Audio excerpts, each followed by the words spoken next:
Are you sure you want to live stream the event? Yes. Yes. We can do it. And we are up. Elizabeth Yes. Cooper, what is up? How's it going? This is amazing. This is our first kind of podcast.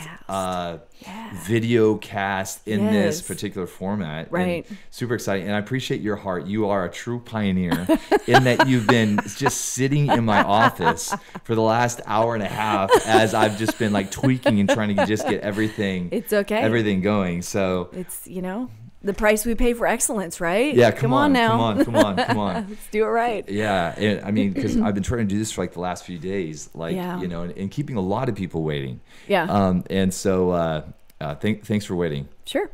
And now we are live. In theory we are live. In theory we are live. and we're gonna go for it. So we've been kavahing it up. Yes, we have. Yeah, that's a conference that we're hosting this week. Good. And let me just ask you like this. So we've been like having this conversation about environments and like creating the right kind of kind of environment, and you've done that with your studio, with your space, sure. Back home. Speak to us just about environment and how environment and that place of creating the right kind of place where people can easily begin to engage with not just song singing, right, but that place where people are free to engage with their creativity. And so how important is environment to the prophetic worship scene, and how do you even think that churches might even be changing the way that they do layout and that's a big question. I mean, environment is everything, atmosphere is everything, but having said that, like, I think that it's very important, and it even goes along with the theme of kavah, as we are bound to him, it's that oneness, it's that union, and so as we actually live in the reality of that, we actually carry a powerful atmosphere with us. And so, I find that we briefly, talked about this a few minutes ago. I find that when I go into places that aren't exactly maybe on the same page in terms of, maybe their acceptance of prophetic worship, or even, and we are prophetic worship, but we are also, we do ascension worship. We're not just into ascension worship. Yeah. So we're Let's wanting go there. to Let's go there. Let's go there.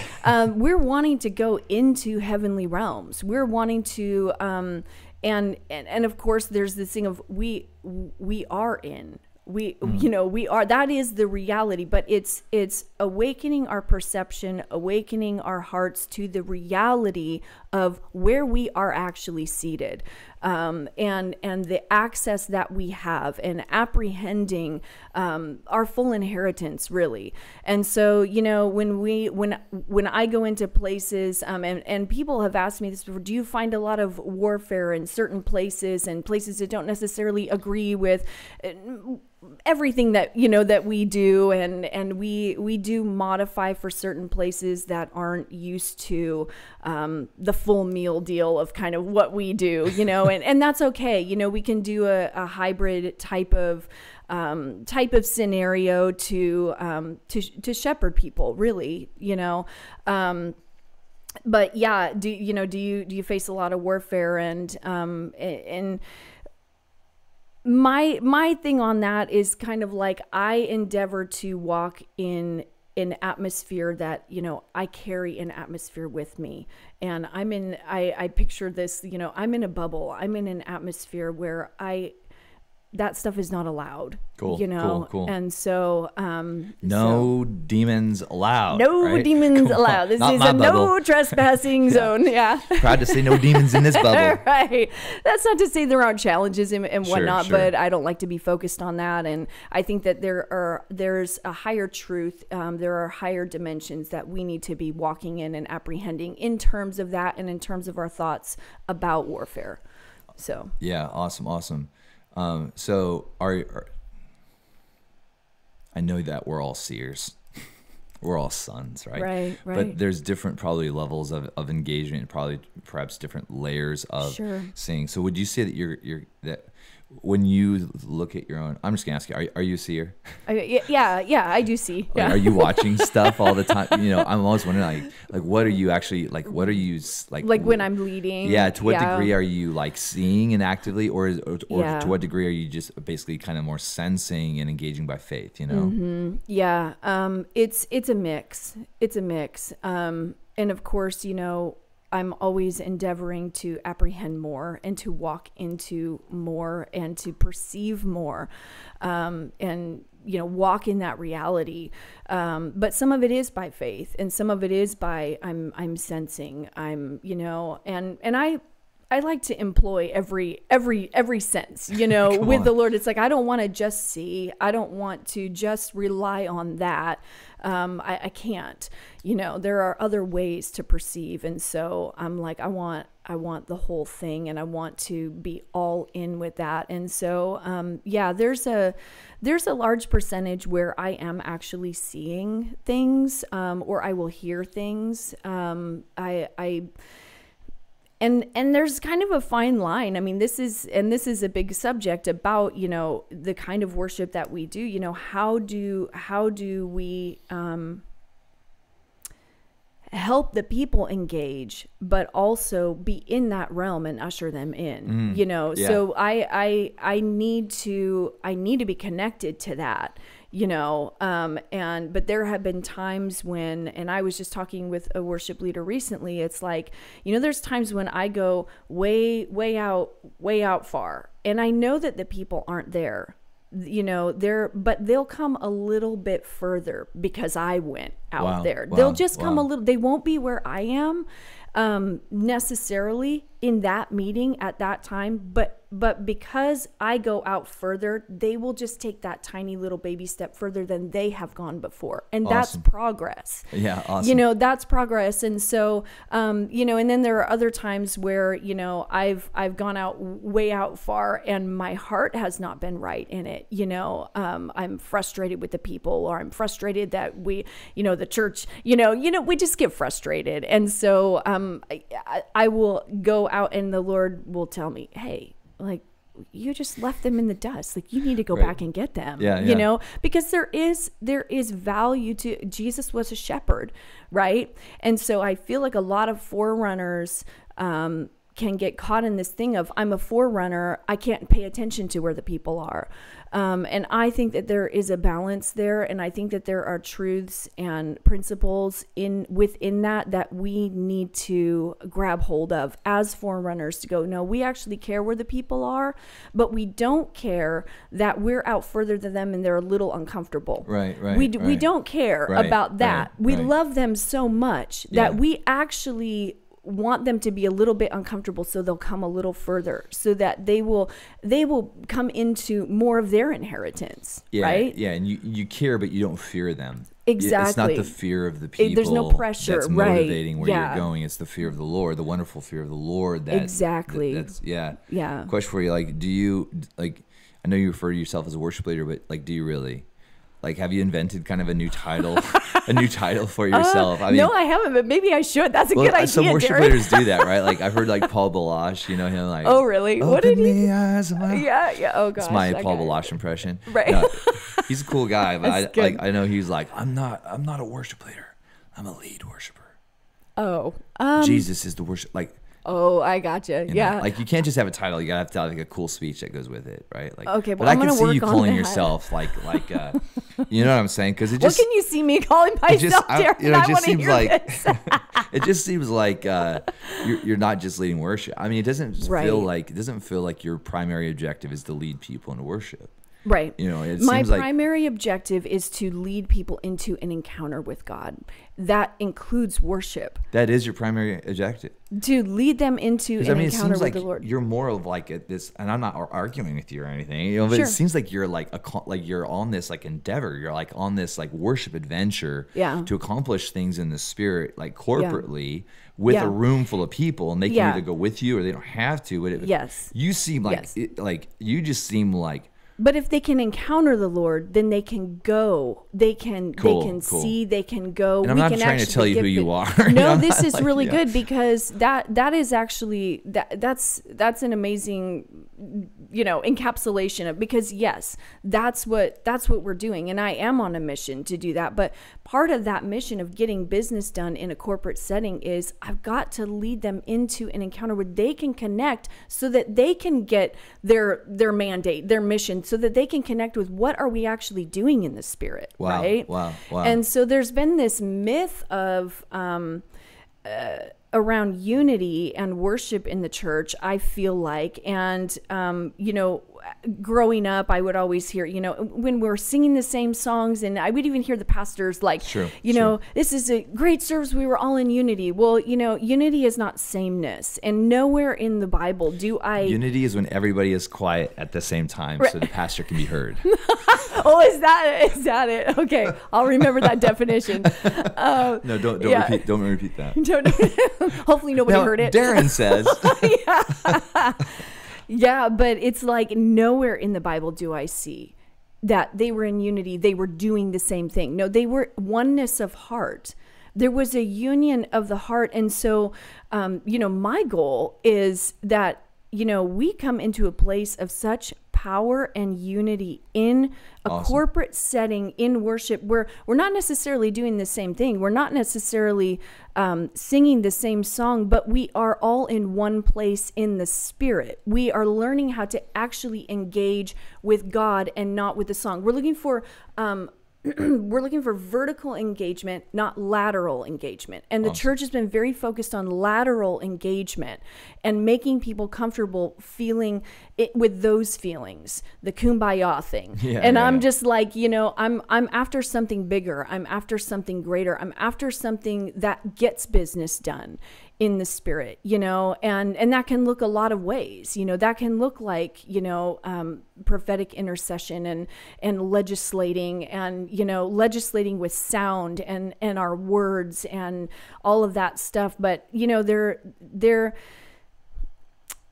it's a mission, it is an endeavor, and the church isn't there yet, and so. Yeah. Here's a question for you. When you're worshiping at home and no one's there, and there's no responsibility to lead people anywhere, it's just you and the Lord. Yeah. Is there, do you have is it different? Because when you're leading us, right, that's already different for most people. Yes. But are you going to different places, and is it a completely different expression than what you're doing publicly?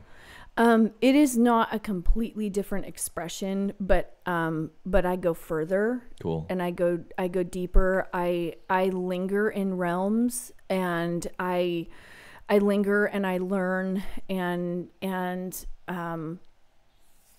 because in order to bring the church further, I have to keep going further. I don't want to stagnate into, just because what I'm doing isn't necessarily like the church as a whole hasn't caught up with it. I can't stay here. Yeah. And of course that's another challenge of the forerunner. And that's what a lot of forerunners get so frustrated, because they're already now, when they see the church is there's glimmers of hope, they're trying to catch up, which is where I'm at right now. I'm seeing hunger. I'm seeing people like, oh, we've been waiting for this. Oh, and even some people come up to me, I don't know what to do with this, but I know I need this. Wow. Like, I don't know how to gauge this, but I want to learn, and so there is hunger, there is an awakening, and that is very encouraging to me, having contended for this, I've been leading worship for 17 years, wow. Doing this kind of worship, and of course I've grown in it, but again, that's a frustration for forerunners, because now I'm like, okay, they're starting to catch up, but now I'm all the way over here now, but I can't go there yet. I think for a forerunner, there's this, forerunners get radically uncomfortable in the comfortable. Yes. Right. And they always feel the invitation into the tension. Oh yeah. But typically within the church, we want to be comfortable. Yes. And when we find a place that we're comfortable, that's where we build a ghetto. That's where we build exactly. a little tent town. Exactly. You know, and forerunners are like, no, right. we can't camp out here just because there's a river here and some nice scenery. It's like forerunners are always like, there's more, you know. Right. Going back to the linger, you know, I found that word choice really interesting. Yeah. Is the linger that moment of kind of the kavah, like the act of waiting in the presence? Right. Is that, or how would you define the linger? So, and you will see me do this a lot in worship, and it makes people very uncomfortable, and I'm aware of that. I do wait a lot in worship. Awesome. And there are reasons for that. You can be like, I'm kavahing. I'm kavahing. Okay, come on, guys, What's wrong just with you? lay This off. isn't dead air time. This is kavah. But it is partially to teach the church, look, this isn't dead space. Yeah, that's right. You know, just because you don't have something to do doesn't mean it's dead space. Just because you don't have somebody telling you what to do doesn't mean it's dead space. You have nobody entertaining you. You have nobody providing anything that you can hold on to. Well, guess what? In this space, it's you and God. Wow. And so I'm okay with that. And I'm okay with even feeling that people are very uncomfortable with that. And I will do it on purpose. Wow. Now, I linger more on my own, you know, to go back to your question. I train myself in that, in like, even if there isn't anything actively going on and I'm not seeing some huge vision, I'm not having some big encounter or whatever, but I will linger in just with him. And, because there's always benefits to that. Even if I don't hear him speaking, even if there's nothing actively happening, that is that kavah thing. I'm inside of his heart, even if I'm just feeling the rhythm. And sometimes, I mean, and not to get like too weird here, but like I will just, okay. Come on. It's a Supernaturalist podcast. Come on, let's get weird. On. But yeah, oftentimes I will find myself actually in his heart, and I will feel myself almost sloshing just back and forth with the rhythm. And I will just linger there. I'll just stay there.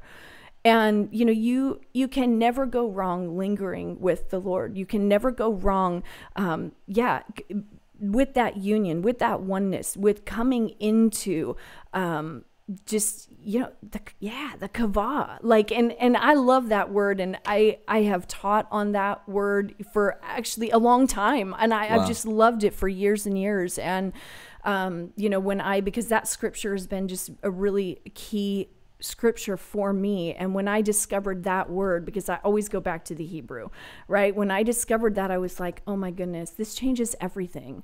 This is not passive. Yeah. Nothing with the Lord is passive. This is not passive waiting. And so what does this look like? This is about abiding. This is about union.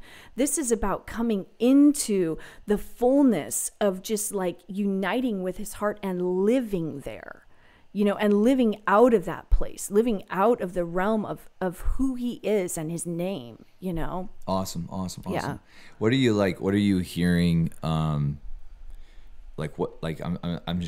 know that you're hearing stuff in your spirit, and it's like an invitation to recreate it and to release it onto the earth. And I know that there's got to be some realms and some places where you're being invited and you're trying to navigate, like kind of how to get there. And so what kinds of places like are really like stirring up excitement within your own spirit, as far as like, you know, where do you feel like some of these next, like these spiritual cities where you're going to be exploring, whether it's a theme or it's a sound, you know, what do you feel like is next for Elisabeth in this journey that you're on in worship? Oh, interesting. Yeah, you know, that's actually something that I've been contemplating a lot and looking at, you know, where I'm at and what I'm doing in ministry, but mostly just really seeking the Lord and like, what's next? What's happening? And, I'm in a place of, I am seeing people, for lack of a better word, I'm going to say catch up. I don't want that to sound condescending. Sure. But for lack of a better word in my brain right now, I'm going to say catch up. I am seeing, you know, I am seeing that hunger. And so right now I'm actually really focused on, sowing into that, sowing into their hunger, sowing into these places where I feel like personally, I've got that. I've grasped that. I'm not that I'm moving on, but I want to meet these people at their hunger, and then there are places of greater depth and greater hunger that people are willing to go to, and I really see people participating in a sound, in expression, in the expression of who they are with God in a corporate setting, and actually seeing sound shifts everything. Wow. Yeah. And so to actually see sound employed in its power is what I believe that we are coming into. We're coming into a place of true unity in the church, and unity with the sound of Him. It's that resonant frequency,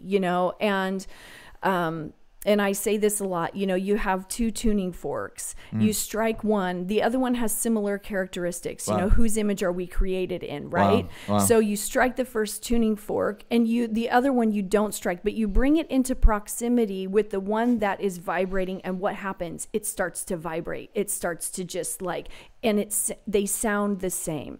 And so that is what I see happening with the church. That is what I see. That's the direction I'm going. Let's get that proximity. Let's get that kavah. Let's entangle into life, into Him.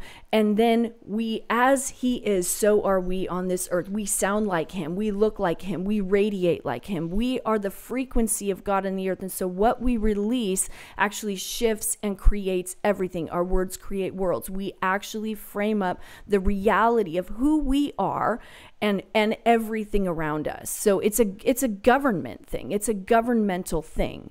Worship should be governmental. That's right. It's good. We should govern with our speech. We should govern with our song. We should govern with the sounds. And so there are things that I do that don't make sense to people within the context of their normal understanding of worship.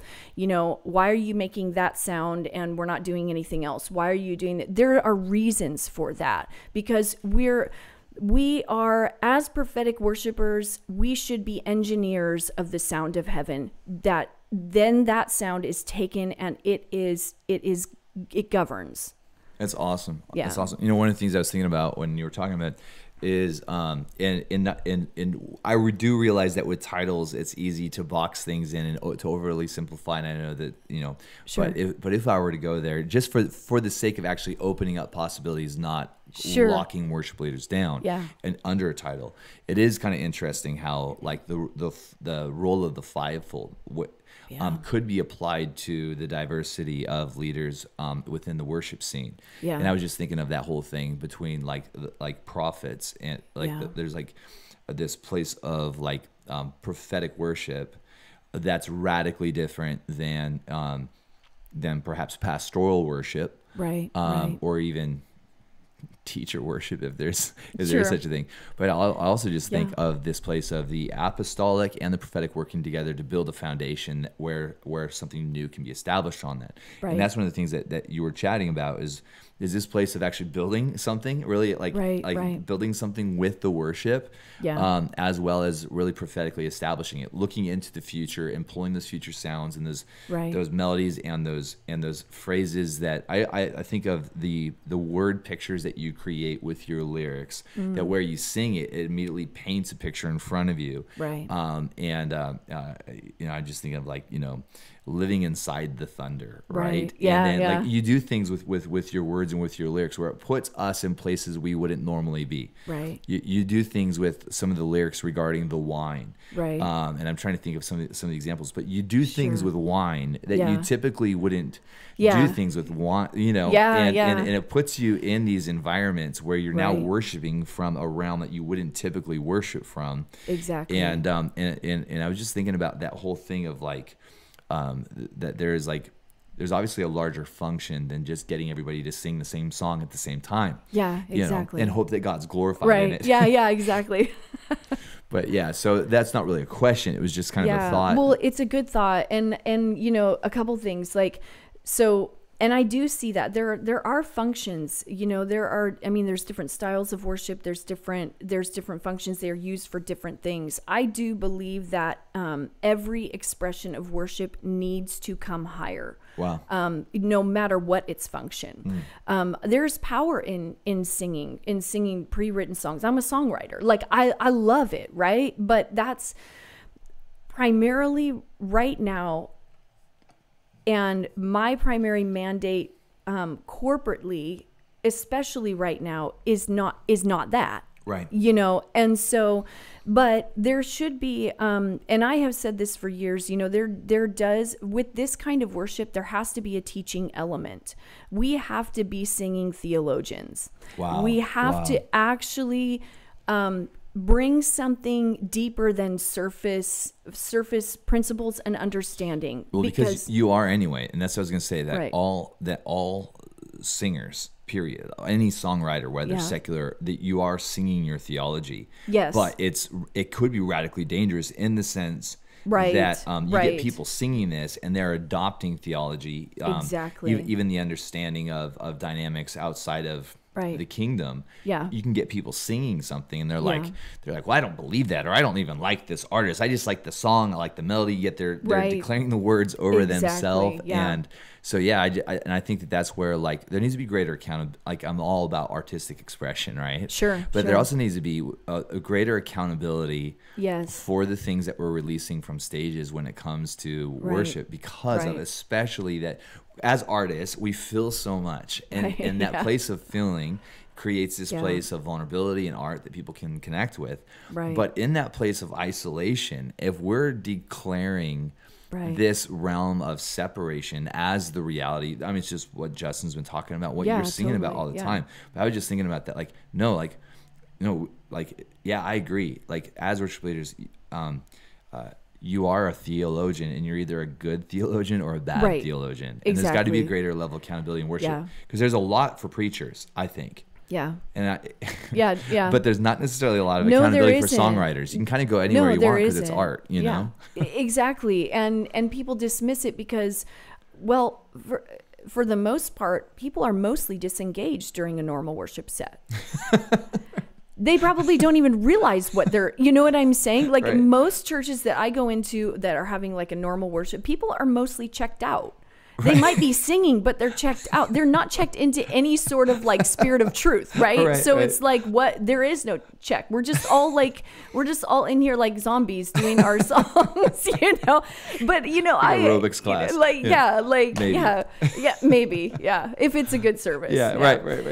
But yeah, and it's like, you know, and I love songs. I love, and I believe that prophetic worshipers need to write songs, you know, and we need to be studying, and we need to be learning, we need to be growing, we need to be, so that we do bring that element of depth. And you know, you're talking about, you know, the lyrics and the way that sort of I put things together, and the Lord's really been speaking to me about, and there's a couple things that are like themes for me, and there'll be themes for me for however long. Thunder is kind of like a lifelong theme for me, so I've been singing about that since the very, very beginning, you know. But the frequency of it now is actually, it's more and more frequent. And I know that, and you know that in the prophetic, when you see that happening, we're coming into a culmination of something. But he's also been, you know, and I've sang it a lot of times here, it's the fire and the wine and the oil all together, right? What is that? You know, what does that even mean? And the Lord's been telling me, look, I'm bringing elements together that you in your human minds in the church and in revival culture, you have separated them. That's right. But I'm actually bringing them together so that you can understand the relationship between them and how they need one another. Awesome. And what are they? What is the life of the elements of God? What is the life in the elements of the oil and the wine and the fire? And they are intrinsic to one another. They work together. and we need them all mixed, and we've got to get out of our linear thinking and start understanding that everything isn't separate in little boxes to God. It's very quantum. It's very like, and so and I'll go up into these realms while I'm leading worship, and some of the stuff that I sing, it comes out I process these things in my personal life. I write in my personal life, and so it comes out in the spontaneous worship. But there's been times where in the middle, something will come out, and it's like, whoa. Wow. I'll see something, and it's like, oh my goodness, and then I'll sing it out. I was gonna ask you, in regards to your preparation, like when you go into a service, do you have like a map for where you're gonna go, or I used to, or are you like, yeah, like I'm just gonna start and we'll just see where it goes? Yeah, because that's how I do my podcast. Yeah, there's no roadmap. Really, I would have never guessed that, Darren. Really? I mean, give you an agenda. Yeah. Poor Justin, he was like, so what are we gonna talk about? He's asked me that twice, for different things, and I'm like, dude, I have no idea. We'll just hit record. We'll just go live and see what happens. It's the realm of the spontaneous, right? Michael Danforth. Yeah, that's right. Like, that's right. Let's go. Right. Don't you just love Danforth? Is amazing. Isn't oh he? My gosh, he's just, I love him. Yeah. So, wait, what was the question? Okay, so. Yeah, do you plan a route, or you just? Oh yeah. Or do you just fly? Now I just fly. Unless because I'm always I'm always endeavoring to be in that place of union in my life in general. And of course, I've not arrived any place, but I'm further than I was, a year ago, 2 years ago. You know what I mean? So yeah. that is my endeavor, and so my worship comes out of that place. I've gone through at the very beginning. I would do like a hybrid. And so I would really, like, the Lord would give me the songs, the jumping off points, because songs are springboards. Yeah. That's how I see them. A song is a springboard, unless it's a song that's like in the moment. This is the song that, it can be the oldest hymn in the, and it could be the prophetic song for that moment. Yeah. But yeah, for me, songs are mostly springboards. And so he would show me, and this is all, and I would have it all mapped out. And then it started started fading, and I didn't have that, and I was upset, and I was like, so I've gone through these things and then he would give me chord progression. Okay, this is what you start out with. This is and then he would just give me a key. And now sometimes I don't even know the key that I've got a bunch of loops that I have built or whatever, and I'll just be like, okay, what are we, until the moment, sometimes I don't know. Yeah. Until I push play. Yeah. And so on one hand, it might make it easier. On the other hand, also require more courage. Yeah. And it really has required me to walk in a place of the fear of the Lord, because the pressure of man and the pressure of the people will kill you. It will just smash you to bits. Your heart will just, and I've been there. It's like, I'm sitting up here, everybody's looking at me. This is horrible. I don't know where I'm going. I'm trying to wait on the Lord, but this is not working. And so it has crippled me in the past, but this kind of thing will serve to, you'll either move into the fear of the Lord, or you'll bow to that and be a mess. I love these kinds of questions. I hope we can go here. Oh no. What are you going to do to me, Darren? So like, oftentimes, like, the most uncomfortable pressure is like when there aren't like clearly communicated expectations, right? And what you're doing is you're creating. And I do want to talk about the community that you're creating.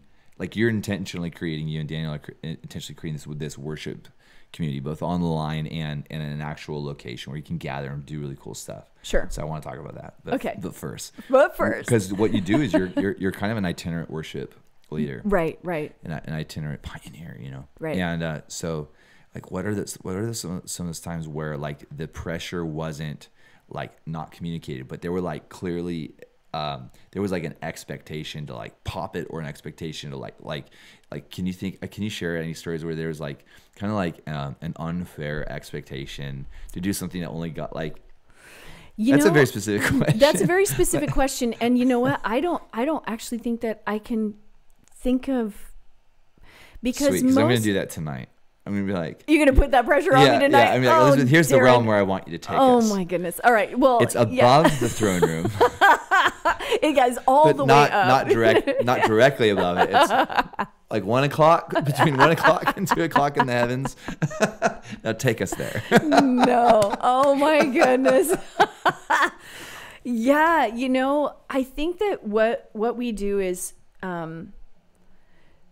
so kind of far out of people's like, wow, sure, grid box that they don't know most of the time. Even when people have us come in, they've seen a certain set that we've done, so there's an expectation on maybe to go there, but we're kind of very diverse in what we do. I mean, and there are seasons, you know. I mean, we will sound a certain way maybe for a certain season to accomplish a certain thing, but we'll switch, you know. Cool. And so there's different things, and there's different aspects, and there's different really facets of what we do. And so I think that people see a certain facet and they go, oh, that's anointed, we want that. Yeah. And so I think that's the most common thing, is they've seen a certain set. Bring the thunder, but keep the wine. Right, exactly. Yeah, yeah, and we don't want to do like a calm, intimate thing. We call it juice. Yeah, exactly. Yeah, we call it grape juice. Let's just water down that wine. Yeah, just go grape juice. Now the wine that Jesus created wasn't real. It wasn't really alcoholic. Yeah, that's right. It's juice. Yeah. Grape drink. Grape. Kool-Aid. The fire in the grape drink. No. Yeah. Yeah, so I think that's the most common thing. They want a certain facet of what we do, and so honestly, Darren, I've just gotten to the place where I just don't care. Sure. I have to bring, and if they don't like it, they don't like it. Right. You know, and then maybe not have me back. You know, I mean, I want to honor the house, and that's very important to me. Honor is very important to me. I want to work with the places that I go to, but I can't bow to an expectation that is, you know, outside of my, you know, absolutely realm of. Yeah. Well, let's talk about community. Sure. Like, because that's a huge value for you and Daniel, and you guys really do have a heart. And I'll just say this in my own words, but then you frame it out, because I know there's something specific that you're going after. In the area of community, what would you like to build, and where do you think the potential is in developing like a true worship community, not just a community that worships? Yeah. You know, my heart, you know, when I started the journey, my heart was to provide spontaneous prophetic worship for people who can't get to where I'm going, and really just to get it out, because I really want, and I feel a mandate to, you know, get this all over the world so that people can connect with God in a new, fresh way, and maybe a deeper way than they have before, and maybe learn different aspects of worship. And so there is that part. And most of my subscriber base they're not worship leaders. They're just people who are hungry for prophetic worship. Awesome. And so, so there is that aspect, but I added another aspect, which is, you know, and I started this just, you know, a little over a year ago. So it's morphing into, you know, it's forever changing, you know, and growing. And so at first I started, I was doing, a specific subscription for worship leaders. So for the purpose of mentoring, because I've noticed more and more worship leaders coming up to me and going, how do you do what you do? And some of these worship leaders are worship leaders that in the past have been like, we don't really know what you're doing, so you can stay over there and not, you know, like we don't get it, and we're doing our thing and you can do your thing, you know? And so, and for me, that's such a great encouragement, because it's like, I have seen this movement in the spirit. I've seen this movement of prophetic worship. I've seen this movement of sound that shifts the church into a new era. Right. And so, yeah, my point was engage with these worship leaders and help them however I can. I am by no means the expert, but I can help in providing some feedback, some with experience that I've had. I have been doing this for a long time. I have had a lot of experiences, glorious experiences and very heartbreaking experiences. Wow. You know, and so I did not have community because nobody really connected with what we were doing. Nobody understood it, and it was very much we were the black sheep of the worship community. Wow. And so because of that, I'm like, look, I want to help because we need to mobilize. Like, it's time to mobilize now. So if I'm seeing hungry worship leaders, I want to help them. I don't want them to go through everything I went through, you know, alone. They're going to have to go through their own process. Everybody has a process they have to go through. They're not going to avoid their process, but I can help them in ways that I was not helped to accelerate their growth and to set them up for success. So that's kind of, and as far as, you know, we just started doing like some gatherings in the studio, and it's small, but it's just like, you know, just come and just, let's just worship, you know, and some of my, you know, different, and we've only done it a couple times, you know, so it'll continue to grow, but how long do you go for when you do those? You know, the first time I think we went for about 2 hours, and I didn't say beforehand. 2 hours? Yeah. I would have got my money back. I would have been like, what? I came here for an all-nighter. What's happening? Yeah. No, 2 hours is awesome. That's epic. That's incredible. Yeah. Well, the thing is, we could have kept going. Yeah. And then we got started late on the last one, and I hadn't said like, hey, if you need to leave, go. But I'm going to do that from now on because we could have just kept going. And you know what's funny about that? The release. There's something about release, like how people really want. You know, I don't know if it's a desire for honor or what it is, but I've noticed like we've had meetings before where we never officially close them, but they were like never leave. Yeah, no, absolutely. And the meeting was like obviously over, yeah, right? Like we left the room at right. like the leadership, you know, but people still stayed in seats, and so a lot of times I think leaders are like, oh, the presence of the Lord was so strong, people didn't leave. No, people didn't leave because there wasn't a formal dismissal. Yeah, that's so interesting. Yeah, so I'm gonna say that in like the a random observation. Like if you want to leave, you need to go. Just yeah, exactly. So, but yeah, I mean, you know, to go back to another question that you had asked that I didn't address, you know, about how maybe I see the format changing in the church, and I really do feel like there needs to for churches who are seeking really the power of worship and the power of releasing a new sound. They do have to be okay with people being uncomfortable that the format changes. Yeah. You know, and there has to be an honor that, you know, life flows from honor. Yeah. And worship has typically been the warm up, you know, it's true. For the main thing. And we have been, and I just wrote a blog about this, we have been very speaker centric. And so all the expectation has centered around the speaker when really, there needs to be an expectation set for the worship, because the worship is the thing where the person can connect with God without a you know what I mean? Like, I don't want to be the conduit that I want to set up a place where you can actually meet with God. Yeah. You know, and so and so where we can actually go someplace and like you said, accomplish something. But I think that, you know, we're going to begin to see extended worship times. There needs to be the word, absolutely. But again, singing theologians. Yeah. There are things released in worship that people never pay attention to because they're not expecting it. Yeah. You know. Actually, just going back real quick to even the separation between worship and the word, right? Yeah. So when Bonnie Shavda was here, I asked her for Bonnie's so amazing. Oh, she's so love honoring. Bonnie. Yes. She's like, and she's so brilliant with her words, like the way she puts words together. I love being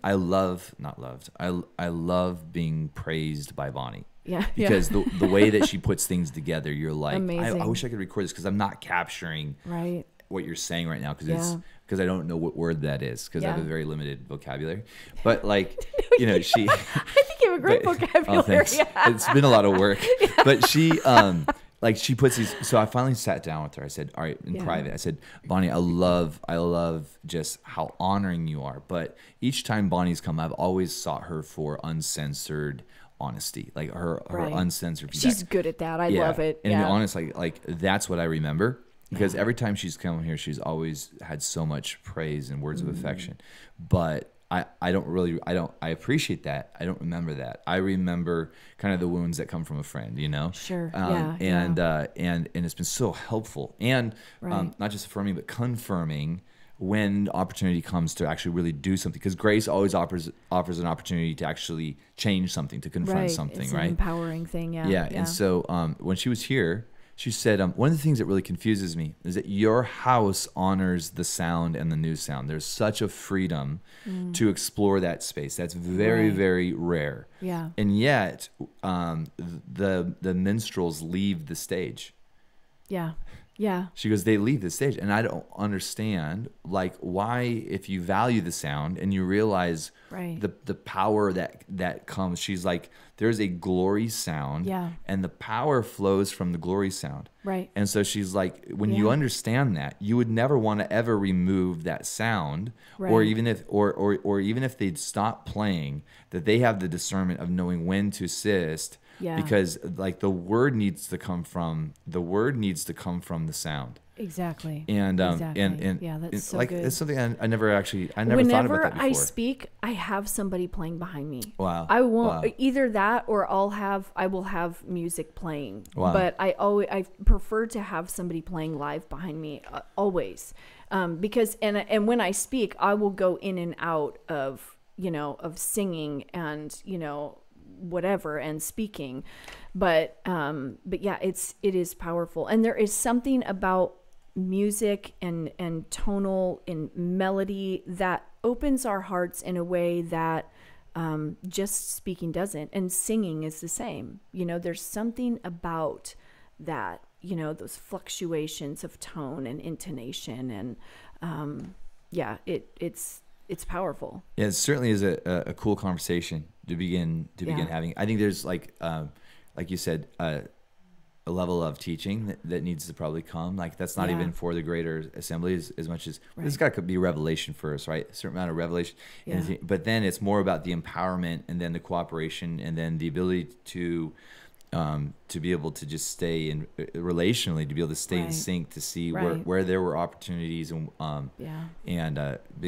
I'm really excited about seeing that those lines become blurred between this is the worship set and this is the sermon. Right. I do understand that there is a kind of teaching where there needs to be like kind of a deliberate, intense kind of focus. Yeah, absolutely. Where music can be distracting, but for the most part, we've got probably enough teaching, and I gotta be careful because as we start to really begin to engage with the harvest, there's obviously gonna have to be, but we're just gonna really be creative and also really take advantage of when should teaching be done, right? And maybe there should be more online teaching, so that when we gather, so that like when you're alone, you're getting discipled. Yeah. But when we gather, we're leveraging that unity dynamic and realizing that, you know what I'm saying? So there needs to be some conversation and some thought about really these opportunities that are available only in the corporate, Yeah, absolutely. And I'm gonna share something. I'm gonna share a word that the Lord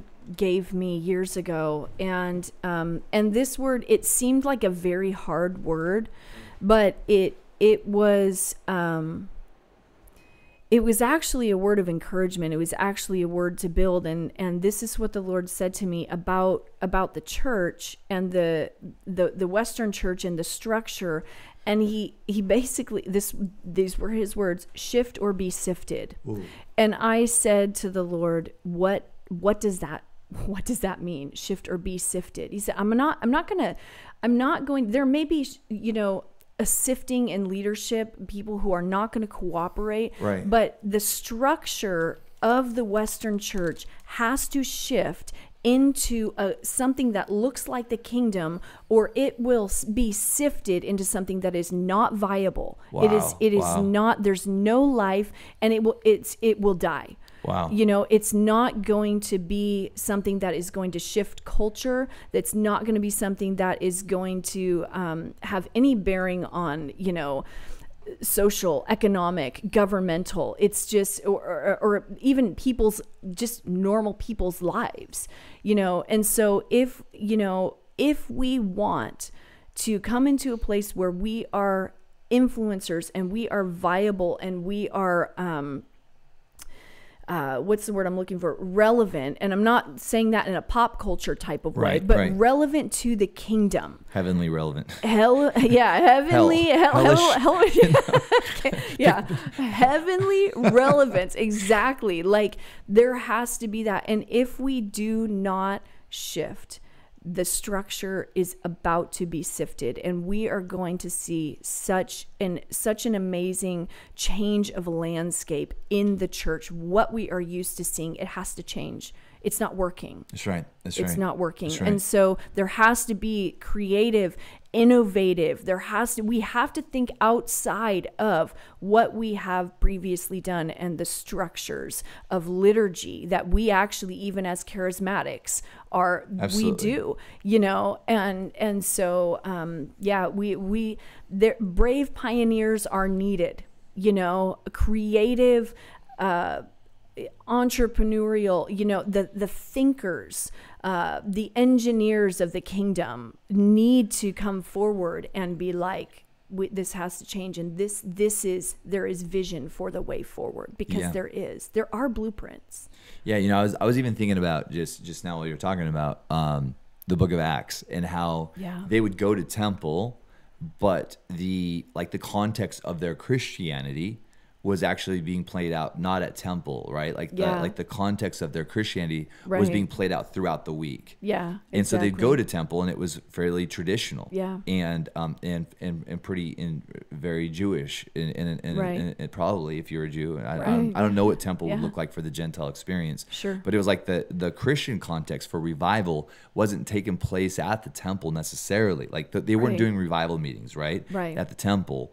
The revival expression, if we're using that term, like just to kind of give people a framework for what we're talking about. Sure. Let's go with kingdom expression. Their kingdom expression was taking place from city to city and door to door, home to home. Right. So they were taking communion in each other's homes, not celebrating communion at the temple. Yeah. And so it wasn't until like the Constantinian Reformation, if you'd want to call it that, the Constantinian perhaps maybe hijacking. Yeah. Exactly. That all of a sudden you took what normally used to be done in people's homes, but you would put it on a Sunday, and you would try to encapsulate the entire Christian experience within a 90-minute window. Which isn't possible. So when you take leaders within the church and you say, how can you encapsulate the entire kingdom expression, encapsulate in that conveniently in a 90-minute window to make Americans happy? Yeah, you know, and really that's the box. Like I'm really all about our own form of Gentile temple expression. Right. Sure. Like I'm not against that. Like where that's my job. Right. Exactly. And yet there's and there's a play, and I love, and it's a form of community, you know what I'm saying? And like we can be, but but we've got to start to have the conversation of what does kingdom life, what's that going to look like? And then also, how do we model, how can we, since people do honor the establishment of the local church as it's seen and expressed today, what kind of responsibility is on spirit-led, institutionalized forms of Christianity? What kind of responsibility is there to rediscover and to provide the opportunities? Because oftentimes people don't feel empowered enough just to begin doing something. And so how can we begin to build a framework that empowers people that they can begin to open up their own, they can begin to live it out. And I was just kind of thinking that way. Some of these things are new thoughts, but it's a huge question, and it's a huge, I think, just a huge challenge. I think that there are a lot of people who are up for the challenge. I think there are a lot of people who want to shift into what does the kingdom actually look like. Wow. You know, and And I'm excited. It excites me because, as a forerunner, as a pioneer, I'm like, let's do this. This is going to be awesome. But I think that there's a lot of just like elements that come into play. One in particular is, we're very compartmentalized in our, a lot of times in our Christianity, even as our lives as Americans. Totally. And I think that the culture has played into our perception of what church should be. So it's actually sterilized the expression of the kingdom in the church. Instead of, because we've removed our personal expressions in a way that like we're not in community like we should be. There isn't that base and that form of like, yeah, we are meeting in homes. We are actually doing life together. And then when we come together as a whole, there's this rich expression. There's this rich union. There's this rich, communion together. And there's an ability to bend and to be flexible because we actually know one another, and there's a realness. Yeah. But it's so oftentimes where it's go to church on Sunday, you don't see those people, or maybe you talk, a little bit, but it's not the perfect design. Yeah, and we also do the intended design. We also do a great disservice when we know that it's the longing of some people's heart to be in the kind of community where you are doing life together. Yeah. And a lot of people, that is not in their heart at all. They love their privacy. I actually love my privacy. Having said that, I'm a total outgoing introvert, So am I. Yeah. So am I. I can do this, but like in exactly. time span, Right. But I think the church does a great disservice when we say things like, come to, and we don't say this, like, come to SRC where we're going to do life together, because you'll come to our events and we're not doing life together. Right. And then we'll say, like, come to our home groups, come to our connect groups, so you can dive into deep, vibrant, intimate community. Yeah. And then you dive into our home groups and you don't find it. So we don't say that. In fact, what we're trying to do is we're trying to be honest with, not that we're trying to be honest, that sounds horrible. We're trying to be honest, but like we're trying to communicate that no, you're not going to find deep, vibrant community in our home groups. You're just going to find an opportunity to get to know some people on a very superficial service level. Right. And then once you've, and that's like a great first base, because that's like 1,000% perhaps more than anyone's ever done up to that point. Exactly. Right. So like Sunday, like a Sunday service, like even if you're doing that, even that is like 1,000 times, more community than what a lot of people have in Seattle. Yeah. Outside of like a pub experience, outside of like, I think like pubs and bars and this kind of thing. I remember back in the day, like I had like a community, totally. You walk in and you felt like pastored by this bartender, and so, but what I think it is we have to take responsibility for community individually. Yeah, because absolutely. Institutions cannot, unless they create these weird cult-like experiences where kind of groups. Exactly. But it has to be our opportunity to see who are we clicking with, where are their shared values. That's it right there. And then how do we open up our home, not for a group, but just for like dinner, just for friendship. Yeah. Without trying to connect with 12 or 14. No, connect with 1 or 2, 3 people, Yeah. Sorry that we're Yeah. It's kind of like soapboxing in it. No, I mean, it's good. I think, I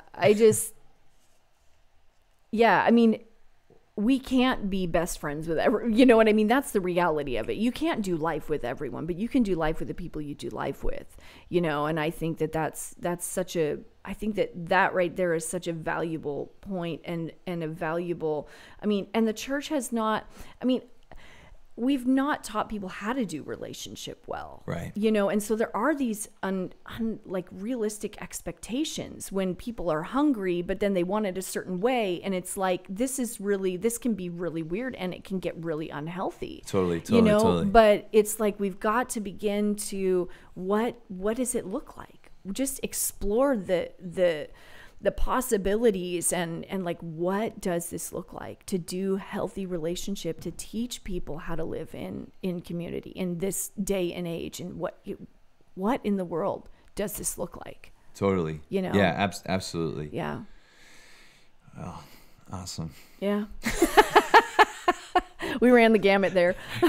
No, this has been good. And I'm gonna put like links and stuff to the cool stuff that you're doing.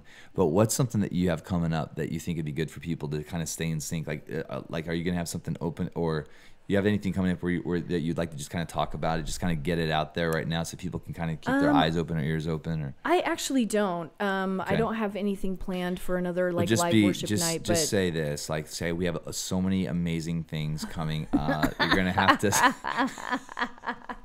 Actually, we don't. No, actually, you do. You totally do. You just don't know what it is yet. Yeah. No, I mean we're kind of all over the place, so it's like we're here and there. But yeah, it's as far as like what we're doing at at the studio or whatever. It's I haven't planned like a live night or anything. Sure. Yeah. Well, I think it's amazing. I think I just love what you're doing, what you and Daniel are going after, who you are as people, how that's expressed in your music. You're the real deal. And it's so much fun to be like partnering with you. Like I feel like we are doing life with you. Yeah, absolutely. We love you guys and yet we're separated by space and time, whatever else, but we're so connected and regionally. Right. And that's awesome. So thanks so much for like just creating this space and this time to dive into all of this. There's been like so much that we've talked about where there are like the portals even in the different conversations where I think that I'm like the Holy Spirit was even just speaking to me as we were and so I really appreciate that. Yeah, awesome. Well, it's my pleasure. I love being here. So all right, awesome. Well, we'll do it again. Let's do it. All right. Okay. Thanks, Elizabeth.